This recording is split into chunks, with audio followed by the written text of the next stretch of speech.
Sugar Plum Fairy, I Worry, and with Bud Kemp, Bad Sex. She is a regular commentator on KPCC and on NPR, as well as her monthly The Lowdown on American Public Media's Marketplace. She is contributing editor of the Atlantic Monthly and wrote the cover story for the most recent edition entitled Should Women Rule the World? Welcome, Sandra.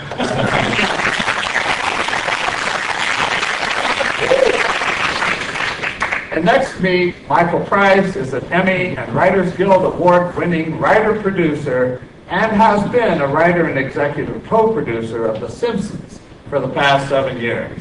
He graduated from Tulane University and wrote and performed sketch comedy with Gotham City Improv in New York City before moving here, where he now lives in Sherman Oaks with his wife, Monica Holloway, author of the highly acclaimed memoir, Driving with Dead People, soon to be a major motion picture, and their son, Will.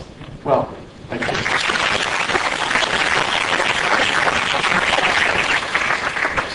Okay, now, we're not timing anybody, and we don't want any comments from the audience. No, just kidding. So to paraphrase Woody Allen, what we have here is a dead truck. Okay.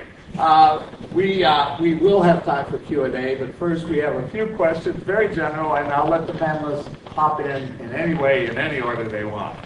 I wonder, first of all, if you could talk about the current presidential campaign, which has certainly generated as much comedy as any campaign since the notorious Millard Fillmore election in 1833. What about Saturday Night Live sketches? Has comedy played a part, do you think, in influencing voters, or just talk generally about what you think about comedy in this campaign?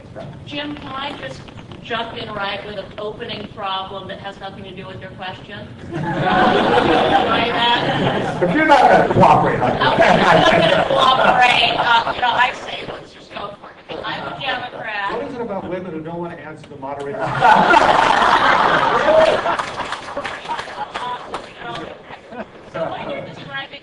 I've noticed I'm a Democrat. However, we are at a university. We're in academia. We've got Hollywood here. I'm a journalist. When you name humorists from today, you're going Jon Stewart, Stephen Colbert, Liz Winstead. The politician who was mocked was John McCain. Are there any Democrats to be mocked? Do Democrats have the whole, corner on the humor field? Why didn't you mention Rush Limbaugh? I don't find him that funny, but there are people who do. And he has a certain, kind of like in the Evanier story, it's like, right, that he used to kind of like put George Stephanopoulos' head on kind of a baby's body because he was so young. I don't find that funny. Some people did. When I go into Middle America, those other people who are not on the coast, they're finding maybe other things funny than we are. So in our California bubble in Los Angeles and San Francisco, in our universities and Hollywood, we're mocking things that, we have our own sense of humor. But in fact, I found in Dallas, Texas, or Sioux Falls, South Dakota, they have a different sense of humor. My relatives do than we do. So I'd like to just open that and put that out there is, what do you guys think about that? Well, that was question number 6. Is there such a thing as Republican humor? My mic is not on. Oh, and I forgot to turn my mic on. That doesn't seem to stop me from barreling ahead. I tried to turn my mic on. And I think certainly someone like Sarah Palin, is it on? Oh, hello. Repeat my monologue. And I think Sarah Palin's interesting because she's such a polarizing figure, and that friends of mine, and as Democrats, we rarely mock our own. We're always mocking George W. over and over. But I find my fellow Democrats can be quite hysterical and quite laughable and quite mockable. I'm thinking sort of about those Sarah Palin emails that were going around. They're just horrified again. Did you hear that Sarah Palin, is a NASCAR fan, mass emailing out to San Francisco and emailing to other people who might not know. that Sarah Palin, shot a moose. There was a squirrel and she stepped on a squirrel, or she drank domestic beer, routinely. And I think that Democrats are very mockable, and maybe it's unfashionable to say, but I think that we are. So I think that maybe, I don't know, with comedians we can... yes, and back to you. Well, I wrote an episode of The Simpsons this year that was a political episode about the presidential election, where it's really crazy. It was about the presidential election, and everyone rallied behind this incredibly stupid, naive, fresh face, in which case, in our case, it was Ralph Wiggum.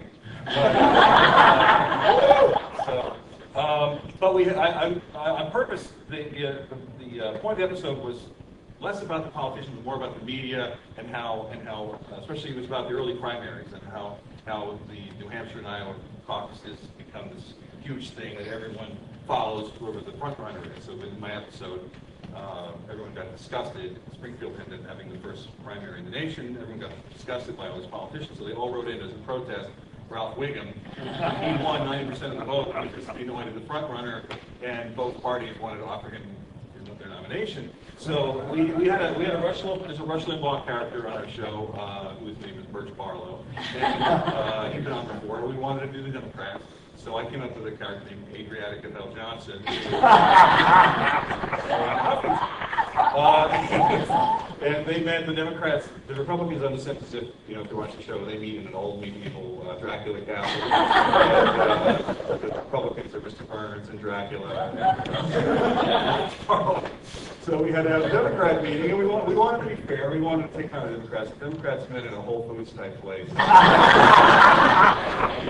So it's Adriatica Bell Johnson and March's lesbian sister. A guy named Julio, who is a fashion designer type guy. And Mayor Quimby, who was based on Ted Kennedy. And so the one joke we had was that they were all going to try to get Ralph Wiggum to be their candidate because they realized in a cynical way this guy was going to win. And so we had a line for the Ariana Huffington character where she said, I'll do a really good imitation. But she said, if we get this Ralph to be our candidate, I don't know how we'll blow it. But we will, because we're Democrats. That's what Democrats do. And right now, 3 weeks away from the election, I'm still wondering how are we going to blow it this time. So anyway, but I think also to your case, I think that the economy is relevant. Like people, everyone finds something funny or not. So absolutely based on where you stand, I think you'll find Sarah Palin funny or not. But I think also the way that you're describing that is so rooted in character, and that does make it fun. I mean, if you really delineate your point of view, it actually does make it funny. Yeah. I think we ought to make fun of Republicans because it's easier. And it's hard to keep up with them. Actually, to me, trying to write comedy where you make fun of the Democrats, it's like trying to write a Marx Brothers movie and make Margaret Dumont the funny one.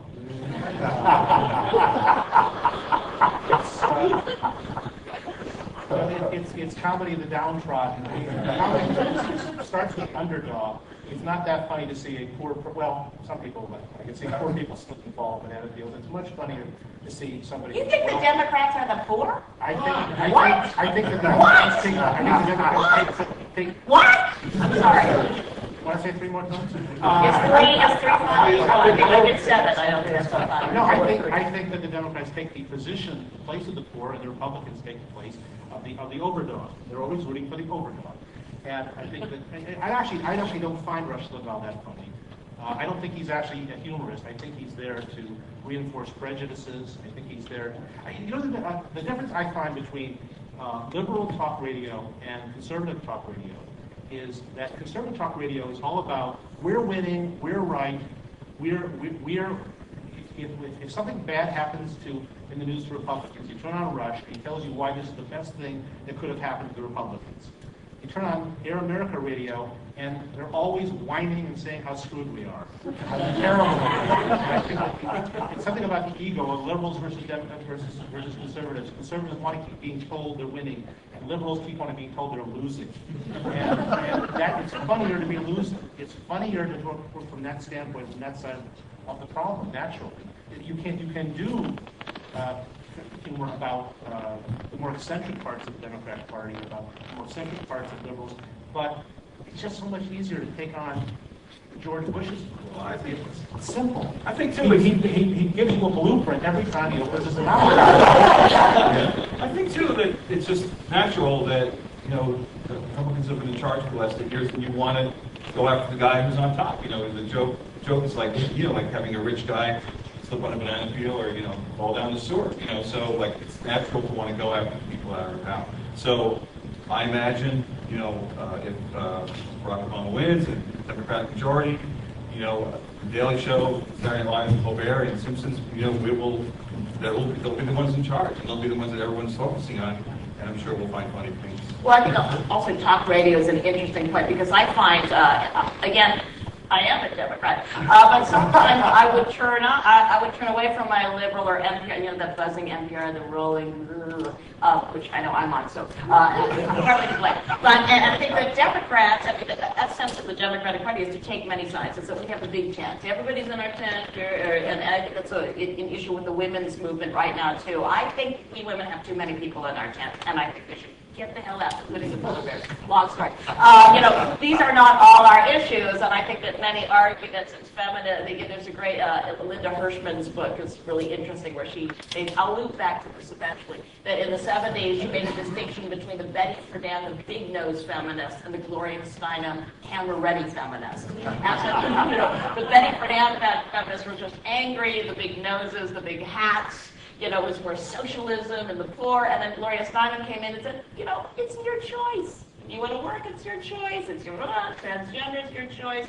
So that many more people were in the tent. So I think it's the same with the Democrats. It's like we have a party of many, we see many points of view, and sometimes that's more difficult to articulate on radio because you're making a more complicated point. Whereas I noticed when I used to listen to Republican talk radio and Rush Limbaugh, and I was a secret listener to Dr. Laura in the middle of the day because I was driving my children around and I could not stay awake. And Dr. Laura would come on, because she has a certain dark demonic genius of ferreting out these stories, and then so I think sometimes and then people keep calling her back, and then I do have, I'm having 3 affairs and I have 11 children. I love them in the work. I'm not sure, they just lay themselves open for that, but I found that conservative talk radio was much more driving. It was based in the I. It's kind of like, I work hard for a living. I work at the factory. I go home. I see these Mexicans or whatever. I see these. So it's really based in the I, and so that just makes more compelling radio, whereas often Democrat or liberal radio, just here's a professor from a university or the Harvard think tank with a white paper analyzing why these people over here get 24% less subsidies than over here. So it's more complicated to follow. Can I pick up my mistake? Rule of three. No, then the fourth is when you know. Can I pick up on Did we get something close to answering your question? I don't know. I have one question. Covered that, yeah. Mark mentioned that I want to tie in something Mark said with an email that Sandra sent earlier. You said something about Rush Limbaugh acting not so much as a humorist, but to just confirm prejudice is what people already thought. And Sandra, in an email, raised the possibility that, say you watch The Daily Show, are you really watching it to change your mind? And is it possible that this has a soporific kind of effect? That is, it confirms what you already think, and instead of grabbing a picket sign and going out and marching, you get a nice warm glow and go to bed, or something like that. Yeah, and that is to say, is comedy really in service anymore of activism or even active thinking, or do we use it in the same way, all in this herding instinct that we have, where we never meet anybody who doesn't think exactly the same thing? Well, I would say that that's the way it's true, that especially now in media, the way the media universe is, where there's a thing, there's a TV channel or an internet site for whoever you are, whatever you think. So I'm just as guilty as anyone because I just go on Huffington Post or the Bell Johnson. But to read, that's what I read my news. Where I watch Steve Olbermann, and that's my news show. And the Daily Show and Colbert reinforce. That's right. That's what I think. But at the same time, I'm not sure it makes anyone less activist or not. But I think it just tends to sort of reinforce the polarity. And Saturday Night Live is the one show that sort of is watched by everyone. So it's interesting to see how much pressure is put on them now to be balanced, whatever. So they had their sketch where it was Sarah Palin, being heard, but then at the same time, that same show, they had a sketch about the bailout that was sort of a more conservative point of view. And I don't know if they feel like they had to do that or just went out to do that. The first time they did Sarah Palin, they also did Hillary Clinton at the same time. Right, yeah, right. So I think I think it's true that you find there's less mainstream, there's no Ed Sullivan anymore, where 30 million people are watching it. So you find your humor more expensive, and people tend to reinforce your humor. Well, and I think something that what you said is the unfunny point, but really important is I think that a lot of really important political activism is local. It's our boring, local, state, city council, school board, election, that's really important. It's hard to make those things interesting, and sometimes your local newspaper reporters may not do the challenge, and one's running off to New York City and writing something about something up there. I mean, but these are really voting in these local elections are really crucial. I mean, a tedious thing that many parents have gone through recently is like speed bumps around their school, these 15-mile, 20-mile school zones around where the schools are, and they're just kind of like forcing our attention to this matter and going to the city hall and like going in those like fluorescent lights with the unfunny local bureaucrats to make their point. That stuff is really important, and it may not be as entertaining as the Obama Clinton. I got a call from a New York magazine a few months ago to say, can you write anything about Hillary Clinton and about how she does testosterone? And I go, that is so overcovered. She and Obama are overcovered every single day. At that particular time, the California budget cuts were going down for public schools in California, and I go, this is really important. People are out of the schools, and she was like, it's kind of like, but the personality politics of what's going on is entertainment, but many of these local issues are really important. They don't have a daily, they don't have a daily show. Right. So what you say, like, laugh globally, but think globally. Yes. What about the gender issue? What about the ways in which, say, Sarah Palin, Hillary Clinton are treated differently in the comedy that comes out than John McCain or Barack Obama? I mean, how does gender play out in comedy and politics?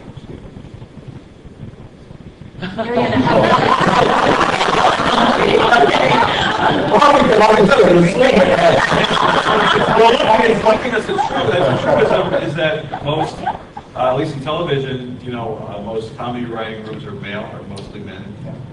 So that may have a perspective on it, and I think it's sort of a different field. It's the first time Hillary Clinton's the first major national candidate, since Geraldine Ferraro, so there are different issues that are called out, and so there was a lot of jokes or talk about her appearance and all that, and that's something that you maybe wouldn't get. Or if it's with John McCain, it's that he's old, and right. So everyone has their own take. Like you sort of find the person and you put the take on it, So you wouldn't do a Hillary Clinton sketch where she's saying, winking and saying, you betcha doggone it, because that's not who she is. But you do a Hillary Clinton sketch where she, the one with Sarah Palin, where she was secretly very angry and ripped the podium apart. Because that's the take on her. It's her ambition and, her desire to sort of overshadow or get past Bill Clinton. So. And I think actually the great thing about Sarah Palin, the one great thing, no, the many fabulous thing about Sarah Palin is that she kind of problematizes. Can I say that in the university setting? Oh, I'm glad you 3 times.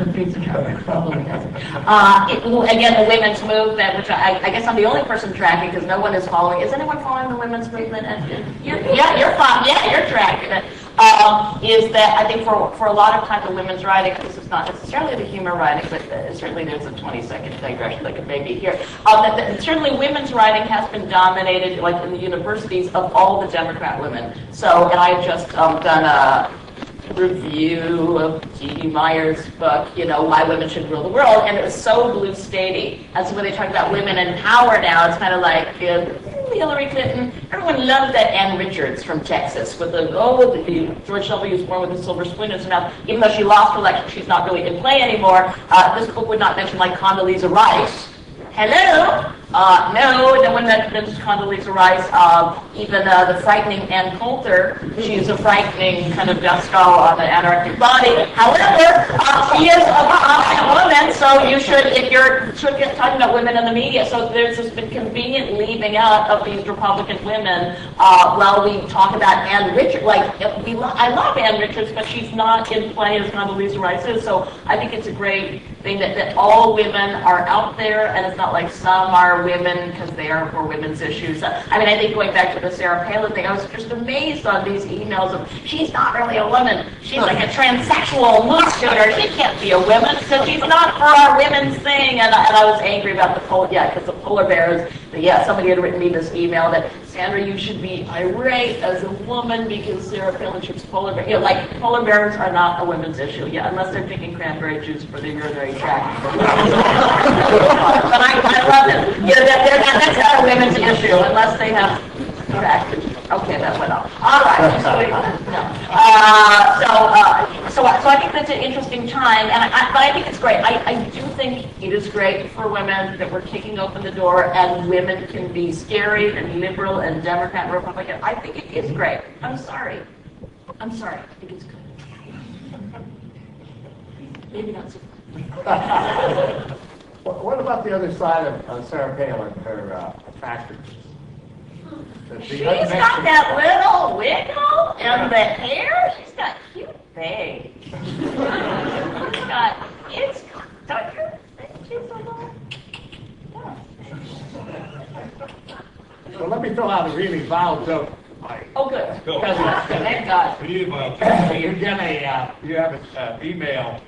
The subject heading says, "Naked pictures of Sarah Palin. Don't open it because it might be a virus." You've got another email says, "Naked pictures of Hillary Clinton. Don't open it because it may be naked pictures of Hillary Clinton." That's horrible, isn't it? But the other question, But doesn't it play to one of the reasons Sarah Palin was chosen? Yeah. I just want to make it quick and then give it to, I'm so sorry, I'm just like bursting over this. But then who is laughing at this story? Is it must be men who are sending these jokey things around, or is it women? And I find often it's the same thing in like op-ed writing. And there's bemoaning, why don't women write more op-ed pieces? And well, because the pay is terrible. It's terrible. So unless you have a trust fund going, you're not going to write. Even with like New York Times, it's like $300 for like a 750-word thing. That's kind of like a quarter of market rate of like what you would get for Oprah. So write those horrible things, articles in Oprah, which I can create myself. So, but it's kind of like that men, and I think that men have, and they've seen just in sexual, in hormonal imaging of the brain, neuroimaging, that men have an adrenaline spike. They love competition. They love abusing each other through language. They love hazing the person that they've come biologically because the one monkey in the tribe was good for the males to haze that monkey. So men just, you can see neural images, they just love this stuff more. And women, they're going to do their nails, watch the Home Shopping Channel. And that's more pleasant, and I find that more pleasant too. My turn? Yes. I think that the thing that I find fascinating is that the women's movement is finally making progress in comedy, where we're getting to the point where comedians can talk about something else other than their appearances. For a long time in this country, there were three stand-up, in the 60s, there were three women who were successful stand-up comedians. They were Phyllis Diller, Joan Rivers, and Toady Fields. And all three basically had the same act. They came out on stage and told how ugly they were, how their husbands wouldn't have sex with them, and that was all they could do. And one of the reasons I think there weren't more females getting into comedy for a long time is it didn't look like a very fun job. You basically had to go on stage and say, "I'm a pig." And finally now you have a new generation of comedians who are talking about other things than their physical appearances, and they're actually talking about occasionally some things that maybe men could talk about. They don't have to be women comedians, they can just be comedians. Unfortunately, that kind of joke, the joke you just cited, which is indeed vile and indeed funny, is one of the things that people are relating to Sarah Palin is her appearance too much.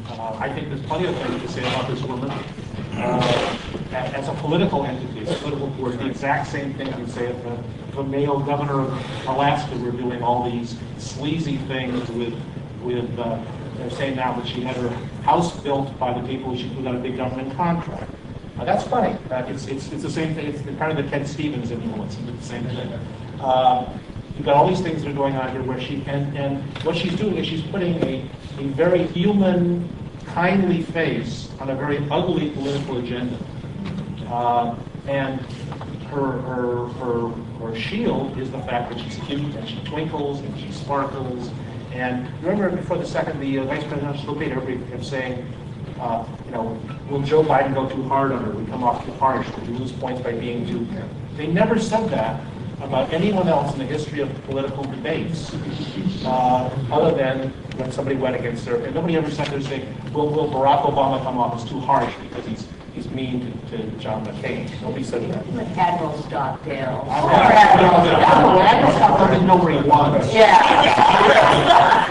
But Sarah Families knows that. Yes, anyway. But I find her scary, like it's like an Anita Bryant. Well, you said that, I was reading somewhere, and I think it's true, that they were talking about Tina Fey's impersonation of Sarah Palin, and that in a way it could help her because the caricature is based on this quirkiness, and I think the jokes are really funny, and there are really some great political digs at her about how, they made the reference there that she thinks the dinosaurs were 3,000 years ago and stuff like that. But a lot of the humor is based on her appearance and everything, and that it can help, in a way, helps Sarah Palin shield her by sort of keeping this illusion up that it is about how she's funny and she's cute and she tries this thing and not really see what's underneath, which is a scary thing. She scares the hell out of me. The best joke I had on her was when Tina Fey was doing the Minor debate the other day about how gay marriage, she was against gay marriage because marriage should be between two unwilling teenagers. Yeah.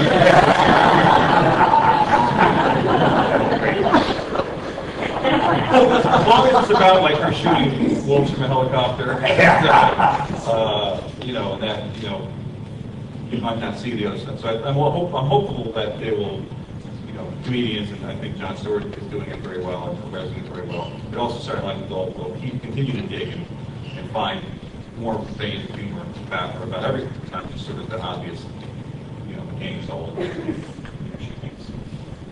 But then does that make people so cynical? I mean, if their politicians are so cartoonish, especially the Republicans, right? If they're so cartoonish, and so does that build an apathy, cynicism, failure in politics? It's possible. I hope not. Yeah.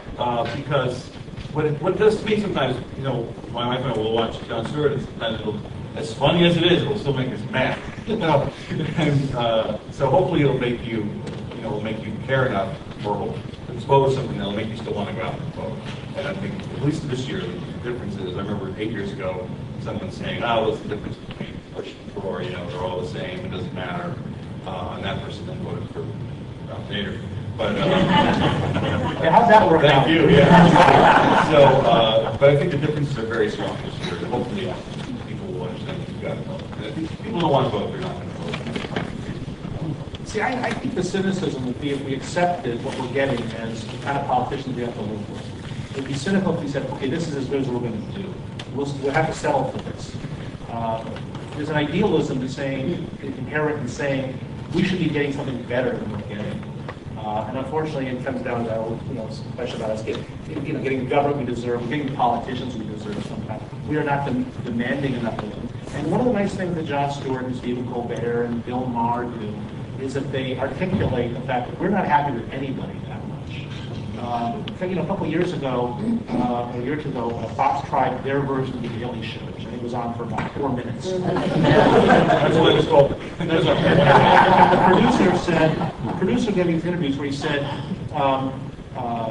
we're doing this show because we looked around, we didn't see anybody making fun of the Clintons. We looked at The Daily Show. The Daily Show wasn't making fun of the Clintons. I thought, you don't understand the thing you're ripping off here, fella. I think there have been a few jokes about the Clintons over the years. I think there have been tons of jokes about the Clintons over the years. If I hear one more Monica Lewinsky joke, I'm going to go screaming into the wilderness over this. Because eventually we find, we find the thing that's funny about all these people. If we have 8 years or 4 years of President Obama, we will find things about him that are funny that we do not have at the moment. He will turn into the caricature. Eventually, we used to say that eventually Every politician looks like he was, in real life, looks like he was drawn by Paul Conrad, and sounds like he's being done by David Frost. David Frost, by the way, you may have seen, he was parking the cars outside. But they grow into caricatures. They find all these little nuances about them, and Obama has escaped to a certain extent because he doesn't have a huge paper trail. He doesn't fit easily into certain caricatures. And one of the problems that, one of the gifts that McCain gave us, and one of the problems he gave his own staff, is he picked someone who came with so much, as his running mate, so much stuff hanging around. And she was so new, it was like, oh my God. I mean, I imagine if I was at Saturday Night Live or Daily Show, I'm like, oh, thank you, God. Because I mean, it was Mitt Romney. I mean, Mitt Romney's. I mean, what would it be about? It's Mormon underwear, you know, or something. But apparently, it was just like a good guy. There are certain gifts that comedy writers get. Do you remember that weekend when Dick Cheney shot? When you tuned in Jon Stewart Monday night, he was like, he had this smile. Before he even said it, he was so happy. He said, what are they going to do with this? We know they're going to do something with it. And they did a wonderful piece. It was one of the most brilliant pieces of comedy writing I've ever seen, what they did. And they kind of stripped mine the topic in one broadcast. And it also helped that it played right into the Dick Cheney. And one of the things they kept doing was to just keep repeating the phrase, the vice president just shot a 70-year-old boy in the face. They said it over and over. The more they said, the funnier it was. You didn't need to write a joke about that because he was already there. And when Sarah Palin comes out and they ask her what magazines and books they read, and she can't give them an answer. She gave an answer. We were picturing like an assembly line, you know. Really lovely. Short highlights, you know. And if you sat down when she came up, you said, well, okay, what do we want to have happen in her life? Like a bunch of comrades get together and say, okay, now, what do we want to have happen in her life that gives us material? And somebody says, what if her finds out her daughter's pregnant on a wedlock? That's great. That's worth about 4 days. And thank you. There it is. Could I pull us back to something that you skirted around, that is Obama's immunity, apparent immunity. Oh, that he's black. Yeah. He's black, and Why the is that? writers are white. Yeah, it could be. Oh, read that. Here we go. All right. Second, Barack Obama has not been the object of political jokes because, let me quote, he's very hard to mock. She says he has kept an honest image and has remained focused and serious in his work. With that kind of attitude, any politician can escape satirical political humor. What about it? I think that's true, largely because it's not, I'm going to sound like Joe Biden, I would say he's clean and articulate, but I mean, he doesn't have, as a comedy writer, and that's why I think Fred Armisen, Saturday Night Live, is one hilarious guy, but they have not found the thing when they do him. Like, he does this thing where it's sort of like the speech pattern. I don't think that's Barack Obama, you know, but they're trying to find it because he doesn't have, like, friends, or he doesn't have, he doesn't have it. And it's not the fact that he's black, or that, because, I mean, Jesse Jackson, Daryl Hammond's SNL is like the greatest impersonation of Jesse Jackson ever. And it's all based on his phrases and the way he looks, the way he talks. Obama doesn't have that yet. You know, I think humor about Obama has been about, the Daily Show at least has done, and SNL has done, and sort of this feeling of like him. And I don't think he even brings it on himself. It's just that feeling that he's special, or that he's the Messiah, or whatever like that. I don't know if you saw the Daily Show, they had their fake sort of convention movie about him that ended with him being like the Lion King. And that was great, but it wasn't him. It was about the thing around him, but it wasn't about him. Well, do you feel that's with Joe Biden too? He's not doing that cheeky. He has some stuff. Saturday Night Live sketch he did with him was really funny. I thought where it was a thing where he kept praising John McCain. John McCain is my best friend. I would take a bullet for him, but he's a dangerous man. So I think there is stuff for Biden. He has the unfortunate, or maybe fortunate thing of being less colorful or less whatever than Sarah Palin. Sarah Palin sort of sucked up all the oxygen. So I think there's stuff you can do about that. But that's my opinion. Uninflected. Yeah. I just want to throw out the Onion is hilarious. Onion. Everywhere, unbelievably. Just throw that out. The Onion and also their team, like on the internet, they have an Onion video, which is unbelievable. Even I love the Daily Show, but in many ways it's really. Maybe it's time to take some questions from our comments from the audience. Dave?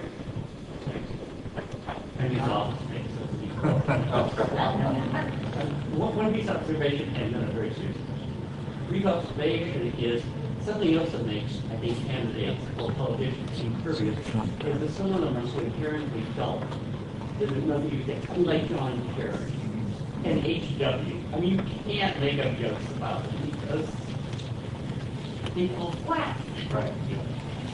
Now the question is political comedy likely to become obsolete as politicians like W and Sarah become so satire? My personal, like for me it is, like I can't turn on the LP show. I 7 years ago I was done with that, and I'm married to just a Democrat who's just blogging all the time and brings me in front of the TV with the Jim Kincaid, and I'm like folding laundry. I'm like done. So I was done with it 7 years ago. I was done with it. Many people are not done with it, but I was done. Because I know he misspeaks. I got that 7 years ago. I think what you do is that hopefully you find new ways. I mean, and then you get past the fact that he says strategery or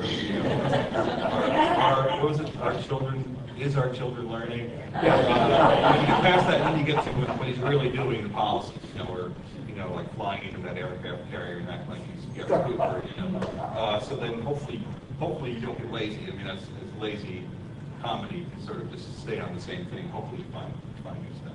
Nancy Pelosi is another one. She hasn't been much fun, has she? No, we'll find something about her. Okay. I think what's happening with someone like George W. Bush is that the jokes are moving from making jokes about George W. Bush to making jokes about people who still believe in the man. Right. It's very odd that this man, he has this 23% support right now. Who are these people? and what percent of people? What these people are going? Gee, we wish we could have more Iraq war and more stock market crashes. That's becoming funny. The fact that he's still functional in this environment is funny. The Daily Show is not so much about politicians being funny. It's about the media and about the way people react to them.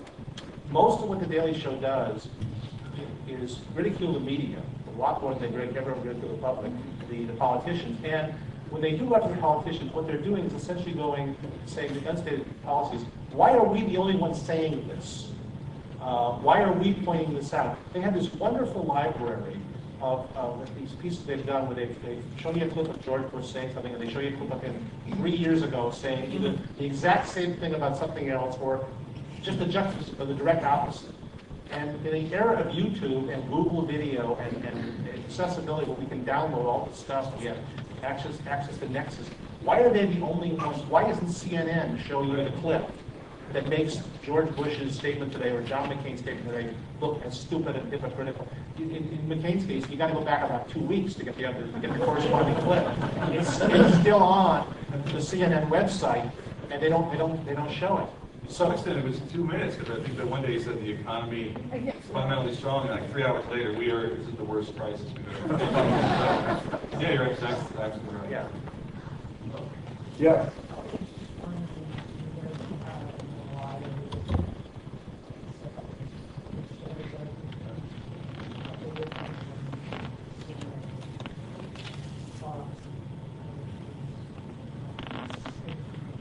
You mean, why aren't they doing it? Yeah. I don't know. I think that the news media in this country is... I'm sorry. I'm sorry. Good. Hang on just a second. He was asking why does Yeah. comedy, the Daily Show, do the kind of thing that Mark was saying, but CNN and Fox and MSNBC don't? And the answer is that we have this strange idea of balance, moral equivalence in the news these days. Somebody said that if George Bush said that the world was flat, They immediately have to say, experts, some people disagree. Some disagree, and everything has got to have this strange sense of balance between where the press is so afraid, with the exception of like a Keith Olbermann, of saying the politician is lying, the politician is wrong, that they wait for someone else to say it, they wait for the other side to say it, and frequently they don't. I'm sorry. One of the things that Barack Obama has done differently in his campaign, distinguish him from some of the past people, and that's something that he may have learned from Bill Clinton. Michael Dukakis and John Kerry were always the guys who thought, oh, I don't have to rebut this, the media will rebut it for me when the opponent attacks me, and the media didn't do that.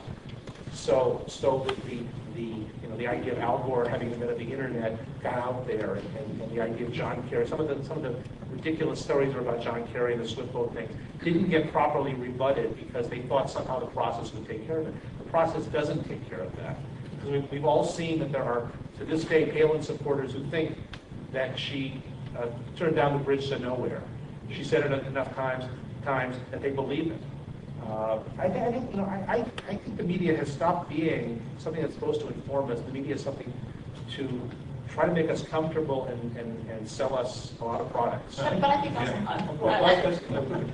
but that's also kind of the way news is just a bearish thing going forward, and whatever they say that's new is the news. So to say, oh, politicians changed their mind, they said something slightly different, but that's not really news. I think they're so lazy that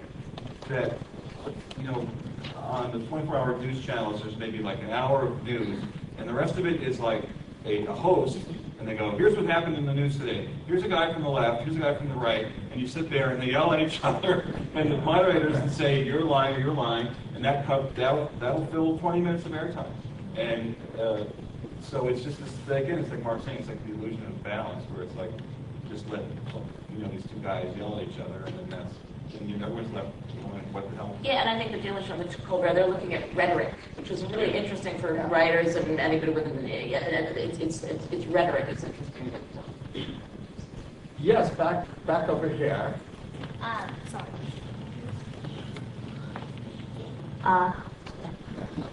When writing for a big network, and it comes to politics, comedy, how strict are the guidelines for what you can write about, and who has the final say to say, like, oh, that goes too far, you're not allowed to touch that subject, that's not going to be funny? I'm very lucky to be working on The Simpsons, which is a show, first of all, it's been around for 20 years, which is unbelievable, but also through its success, and also through our boss, our big boss, his name is James L. Brooks, who, when the show first started on the air back in 1962, he was able to tell the Fox Network, if you want me to do this show, and I've had a huge lot of success with American War and Taxi, that you can't tell me what to do. You can't give us notes. And something that often leads to dilution of funniness in sitcom, and also in terms of temerity and being afraid, is the network saying you can't do this. And largely, the Fox Network, stays out of the way. So we don't get notes. We don't really get censor notes. We're on Fox. We've taken on the Fox News Network many times, and they just let it. So I'm in that rare place where we're able to do that kind of thing. And I'm not showrunner, so I don't know. I'm not the one that gets the phone call, but we've done plenty of shots at Rupert Murdoch, at Fox News, at the president, the way the war is being conducted. We did a joke that I still can't believe we got away with, which was, I started working on The Simpsons about 3 months after 9/11, and that was, it was a very hot, touchy subject, touch about anything about politics or about the war. And then when the war started, we gradually were able to sort of get our jokes in there. And then a show I wrote, I didn't write this joke, but I'll take credit for it because it was a show where Cletus, the hillbilly, and his kids were working for Krusty as singers, and Krusty was exploiting the kids. And at the last minute, Cletus's wife, Grandine, flew in on an Army helicopter to say, leave my kids alone. And so we had to figure out where was Grandine, where was she all this time. So we came up with the idea that she was in the Army, and she was fighting in Iraq. So guy wrote a great line, which you couldn't have said back then, but we were able to say, which I think kind of summarized where the position of a lot of these elitist type people were. But she said, Brandine, what are you doing here? You're supposed to be in Iraq stopping 9/11. He came out like six or so years after the fact. But there's no way if we were on, if that show was, according to Jim. That show made less money. Yeah, all right, it is less money than it would ever be. So it's hard for me to say, in terms of like Saturday Night Live and things like that, or any other show, I don't quite know. What you usually get now is you get from the network a lot of notes that they expect you to ignore. They want to be on record as saying, well, we tried to stop them. Jay Leno doesn't give his monologue to the network in advance, or David Letterman doesn't let his monologue go to them in advance. And that's by design. The network doesn't even want to be involved with that. They just want to say, hey, we can't stop them. This is what these people do. When I was writing a lot of variety shows in the 80s, anytime you did a joke which you remotely imagine anyone being offended by, you get the standards and practices lady, who always is very proper, like sometimes British women would come to you and say, you can't say this, you can't say this, you can't say this, and you'd say very polite to them, we're going to say it anyway, thank you very much. And you go ahead and do it, and they just got them off the hook, just passing the buck. You would take the responsibility, the star of the show and the producer would take the responsibility. The only taboo these days is things that can get you really sued. They are very sensitive about that. We're a very litigious society. Well, that is the one thing that did happen recently on Saturday Night Live, where they had that sketch about the bailout. And I didn't even know it, but the couple playing this, it was all about, I don't know if you saw it or not, but it was about people who, press conference announcing the bailout and how these people had been affected and their lives were saved. It was all like money-grubbing mortgage lenders and people with 5 houses and stuff like that.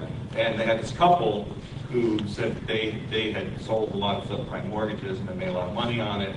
And then underneath it, like some of the C-SPAN kind of thing, is that people who should be shot, and it had their actual name. And it turns out that's actual people who did do that. I mean, it's horrible that they did that, I guess, but I mean, it said people should be shot. And that's the reason why after the show aired on NBC, they took it down and they changed it, like on the internet now, and it never reruns it. Question here in the front. I just, like one of my favorite shows is Studio 60, and I think that that's a show for a lot of these things. There's another show on WB, I can't remember the name, but it was like about a son who would like a child who would eventually be president, and like they kept intercutting Jack and Bobby, and they kept intercutting things from the future with political advisors and like people in the administration. And you watched as the show went on, that stuff was cut out and became more of like a teen drama. And same with Studio 60, by the end, it was more about relationships and about what it was like originally dealing with. So do you think that like narrative is still struggling to like take on a political edge? Because I know The Simpsons is different because it's more over the, like it's more, you know, animated and it's set up. But, like, right. I feel like it's hard for shows to now take on that satirical political thing and keep an audience. Yeah, I don't know. I'm trying to think about MASH. MASH, that's really good, yeah.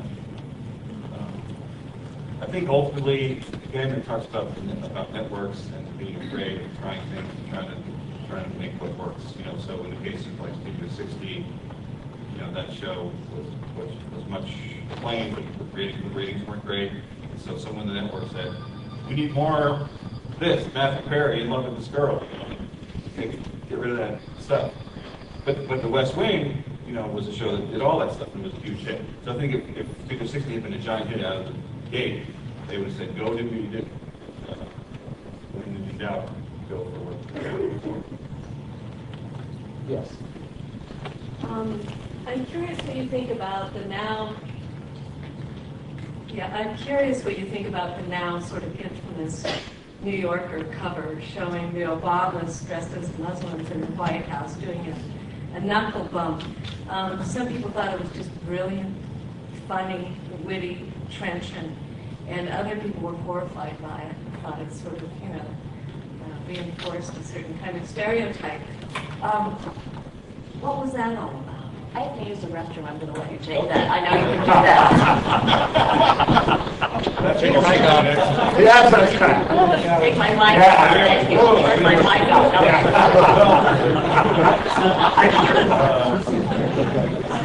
Let's all sit here until she comes back. We'll hold them. I was one of the ones who thought that was a very funny thing. I thought it was aimed at the New Yorker audience who would get it, and I think a lot of the outrage that I read about was from people who were worried that other people wouldn't get it. And so it's hard for the legislator to sort of order and dictate who's going to get what. And I think that I was thinking there was another example of a very similar thing. Well, it's like that. The whole thing about Obama saying lipstick on a pig. There's an outrage industry out there. There's people who get outraged because they think they're supposed to be outraged, and maybe in an election year they think it gives them an advantage. It gives them a high road to take. It puts the other side on the defensive, which you find something to get outraged about. Right. And the New Yorker cover struck me as very clever. Everybody was trying to rewrite it. You think, well, it should have been in a thought balloon, a dream balloon, so we understand that that's John McCain's wish dream or something like that, or Rush Limbaugh's nightmare or whatever it was. And I think that the New Yorker presumed that people would get that and fill that in for themselves, and some people didn't, so they didn't understand the joke. It went a little over a few heads, I think. Ultimately, I think there was a lot of hand-wringing. Again, it was that thing about like the 24-hour cable news thing. Like, here's a new thing to talk about.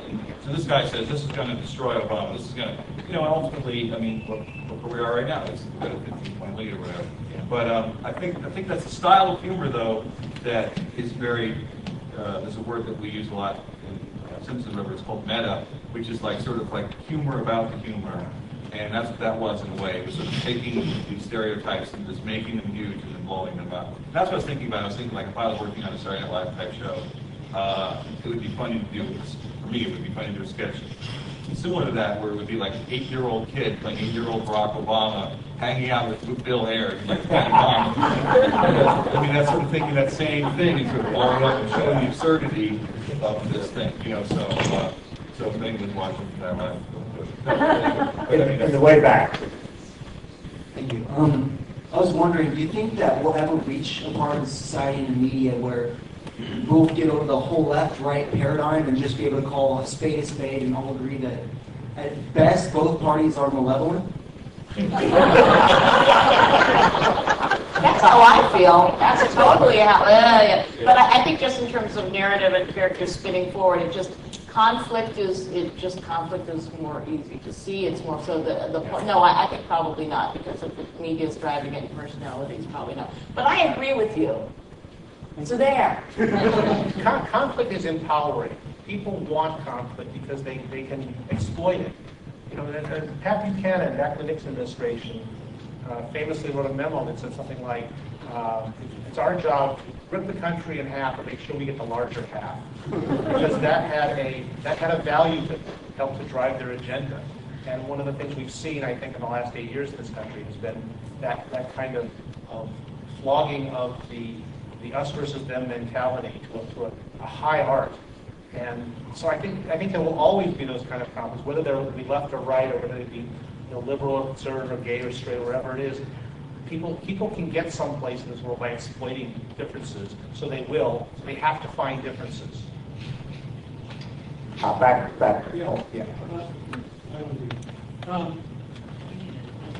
Lord Salt was a brilliant political satirist. He was pretty much a liberal-type guy. He did a great job when Republicans were in power. And when Kennedy became in power, I was in the same position. His career started to go downhill because they didn't want to be criticized. He never regained his power after that. Are you guys afraid of job security?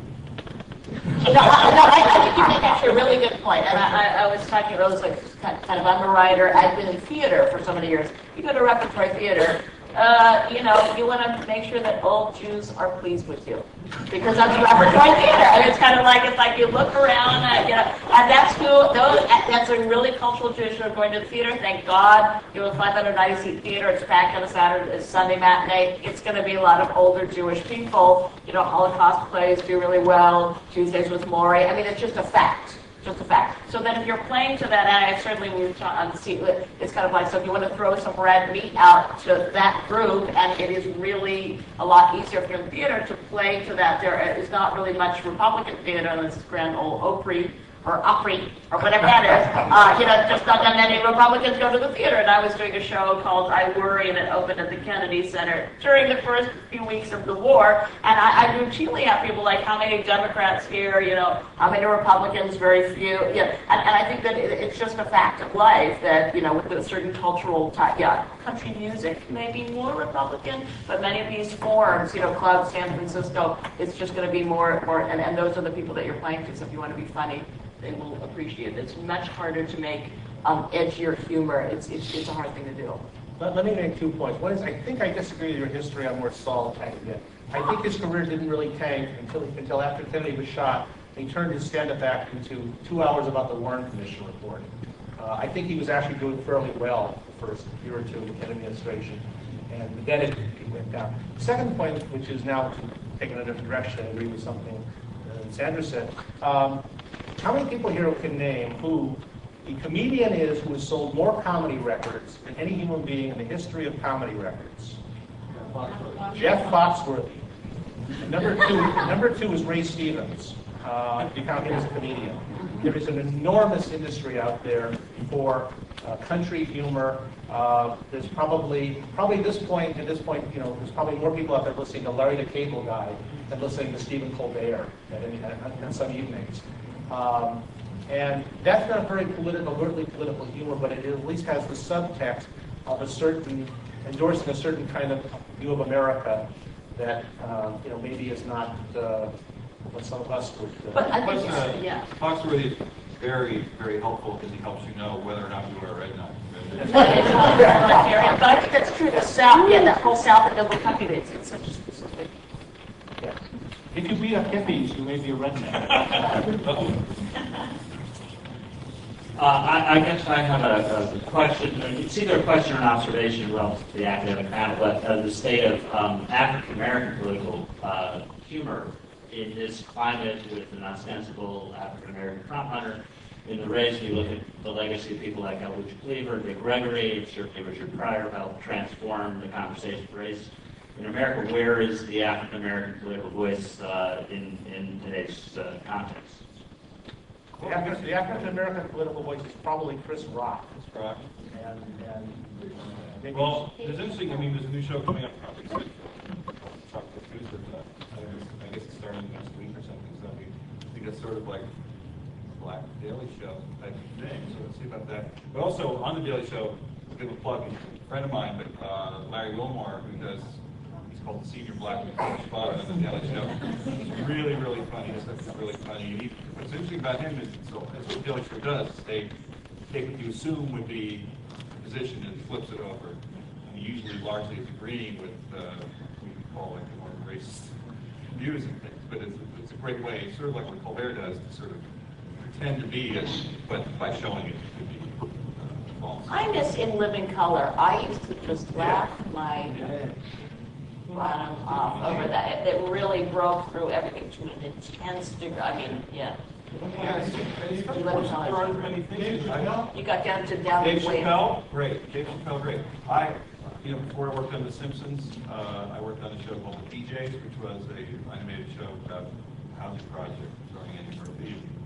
I thought that show was a great show, really fun. It was really interesting to, as a white man, to sort of deal with that.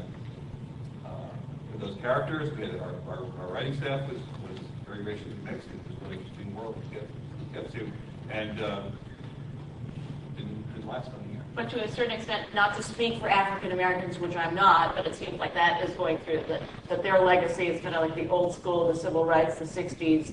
They're kind of passing the baton to this new generation of Obama-led, which I think it kind of a little bit parallels kind of the women's movement of kind of like now the old paleo feminists of that era. Now you have to pass the baton to moose shooters, I guess. I think that it is, the paleo, the paleo. So I think that, it's kind of like growing pains in both those tracks. And plus with Obama, he's really made a real effort to not be seen that way. To sort of transcend race and to be a guy who's going to be the president who happens to be black. Jared? Yeah, I will presume to speak for the rednecks. This might sound like a hostile question towards the panel, but it isn't, because I thought Sandra's opening monologue was the funniest thing I'd ever heard just about. And I'm harking back here to what Jim said about Freud always being right, which I agree with. I think Freud was right about just about everything. I want to suggest that maybe the reason why the Democrats managed to blow these elections, and who knows how they blew the election after the 8 years of prosperity under Clinton, but they did, is because they do rely so heavily on ridicule in the media in particular, and that vast numbers of voters in the country feel insulted by that, feel they don't have the opportunity to reply to it, feel that they're humorous, like Foxworthy, or like a Mark Twain, or the humorists down through the ages, until the advent of Daly and Stewart, the Daily Show and Stewart and Colbert. Until then, they were largely bipartisan political humorists who did manage to make fun of both sides, and make fun of politicians in general. And while I wouldn't say that both parties are necessarily malevolent, I would say they're all politicians. Obama's a politician too, and so I don't particularly trust it. So I would just say that you've all seen the movie Ridicule, the French movie Ridicule, and known how malicious that could be, at court, and how superficial it was, and how unrelated to anything actually moral or deep it was. So I'm saying, more ridicule of Bill Clinton. When he was president, well, yeah, he was a lame duck from all sides. So by a lame duck by the end of that. I I'm just No, I agree. No. I feel very passionately about what you're saying. I'm at the point where I would vote for almost anything that Keith Olbermann opposed and denounced and ridiculed, because, he's just so over the top. He's a good sports writer. No, I feel so passionately about what you're saying. I just have to jump in for a moment. I think that is really true, and I think that I worry about my party. I go, you're just blowing such obvious, just kind of look out the Volvo and the Grey Poupon, whatever. I remember just after the Jane Smiley had this letter that was emailed to everyone, and I go, unless somebody calls it, it was shortly, I think, after 4 or 8 years ago, where she goes, the unteachable ignorance and stupidity of the red states. And it was, and it was called like Dumbfucklandia or something. Sorry, it was obscenity. Yes, throw it down. And it's like, how can you, unless somebody calls her out, like, unless people are knocking doors in Iowa, unless somebody calls her out, we've lost everything. And I do feel that is really true, and that some of these issues, and I write on NewYorkTimes.com, this blog, this education blog, and where my cause is public school. Crickets, because nobody's up for that. It's kind of like the Republicans are into vouchers. The Democrats all have their kids in private school. It makes me irate. It makes me outraged. And I wrote on this blog that I'm going to vote for Obama, but I cannot believe he sends his kids to a really expensive Tony private school in Chicago for $21,000 a year. This like fancy lab school. It's kind of like, and Biden, the Amtrak senator, they've all been going to like the Archsphere Academy. You guys, it's such an obvious thing. I cannot believe with all the grooming for president that you would do. Just spend that $1.5 million on a nice house and a nice school district and send your kids to public school. How hard? And I do feel that politicians of both parties, John McCain's even worse, have drifted so out of touch with these basic issues of, come on, you guys, just send your kids to a good public school and then be done. I think that, yes, I'm horrified with the elitism, the casual elitism of both parties, and certainly of the Democrats. I find it quite unbelievable, and it also makes me irate. So I hear you. I totally agree with that. On a personal level, in an argument, I always feel that ridicule is a substitute for argument. Yes. Yes. Let's make fun of that comment.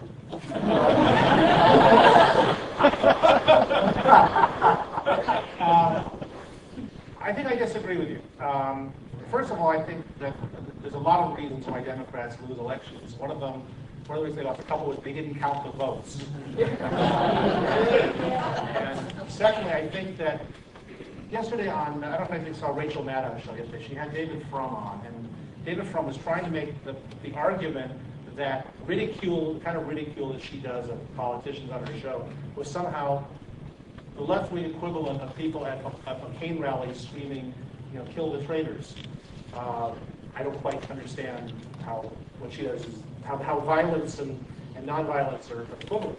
But I think that people these days are angry about a lot of things, and it comes out in different ways. And the inarticulate ones are the ones who have to scream, kill the traitors. And the clever ones are the ones who are able to come up with some way of making it funny and making a point through ridicule. And I think that's a much more civilized way to conduct things. And I happen to like Keith Olbermann quite a bit. I think he is a very arrogant person, and he's arrogant in the sense that I think he's usually right. I wish sometimes he had to use a meat cleaver to go after some of the things he does. But I think he's taken the position of, you got to get their attention, and people aren't watching the subtlety. We've lost subtlety and nuance in this country. You've got to be a little outraged to get people's attention. We only know of Ann Coulter because she was outrageous. If she was writing the same type of stuff without these shocking little pull quotes, nobody would have ever heard of her, and she would have sold a lot fewer books. So I think you have to go big sometimes to get the attention. But probably the end of the sentence. But just a quick one to back up your point.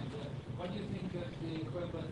Could there ever be an equivalent of the Prime Minister's Question Time, which we have in England? That is my favorite TV show.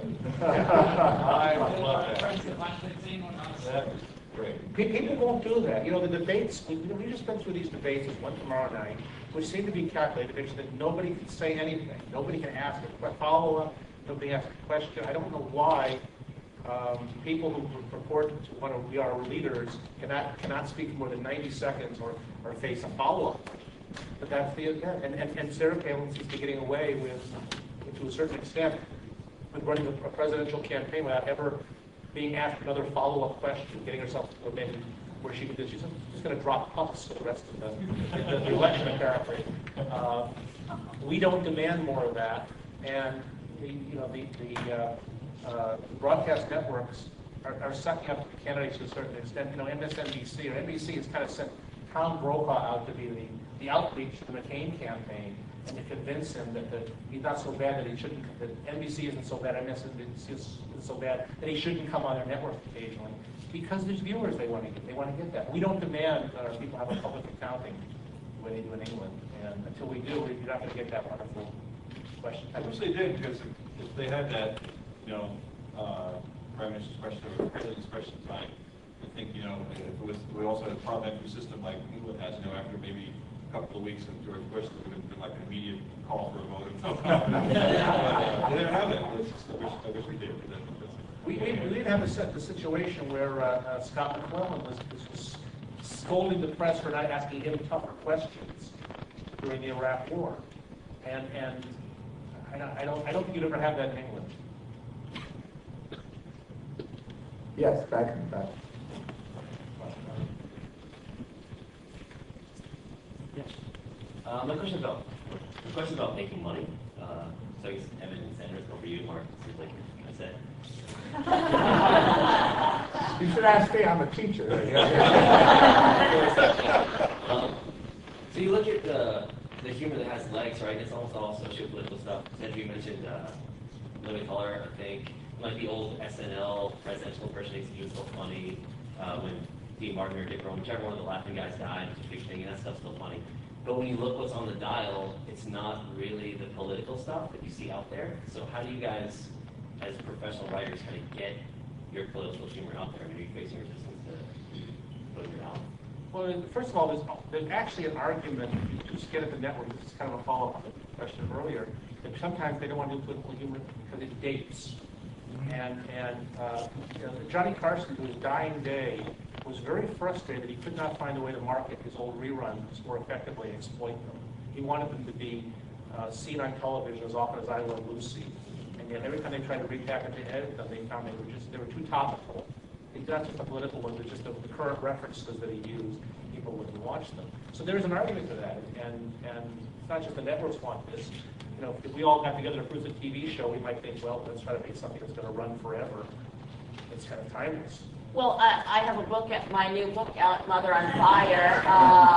It is Believe it's on sale. on sale there. I'm like a scary, perimenopausal, Marxist, scary, radical, angry woman. But shellacked over with a comedic, with a comedic front. So I actually wrote my book. I believe actually there's things wildly wrong in this country, but I wrote my book as kind of like a comedic mothering something, so that it gets on all the mother websites like Redbook and so it's kind of like I house my humor because unfortunately when you get on a soapbox and wag your finger, people don't flock to you, it turns out. So I have many pressing political points that I want to make, but I always like shellac it over. I feel like I'm a big moralist. I mean, like an Anne Swift. I mean, the moralist. Jonathan Swift is a huge moralist, but you couch it in humor. So I think for me, I think there's stuff that people are doing that's wrong, but I have myself as the character to go through all the foibles and make all the mistakes. So shellac it over with humor. But you have to make a package that is enduring and funny to people. And I think for now, like if you're writing a book, it's like the political journey is not, right now we're on journeys of the I narratives for women. If you want to write for 40-something women, you might, just to let you know, it's a transformative journey of some kind. So when you have to make it a journey of self, and then if you want to put the politics in, so you just shellac it over with some other thing. No one wants to be lectured to, so I mean, Yeah, that's, unfortunately. yeah, really. But The Simpsons does. I mean, The Simpsons is hilarious, but has all. Right. Yes. That's. I think what we're able to do with Simpsons is, have this show, this crazy family, and then we have a point to make or a political joke, and we never get the point to say, oh, we're going to make that point now about the war or whatever. It just sort of organically comes up in the writers' room. This would be one place to joke about whatever, make a joke about that. But it's couched. It's stuck in the middle of this crazy comedy show. We did a whole half hour just nonstop political or talking about the election. No one would watch it. What you need is students who pay tuition, then you can lecture all you want. I'm afraid that we've reached the end of our time. I hope that you've had anything like as much fun as I've had, and let's thank our panelists.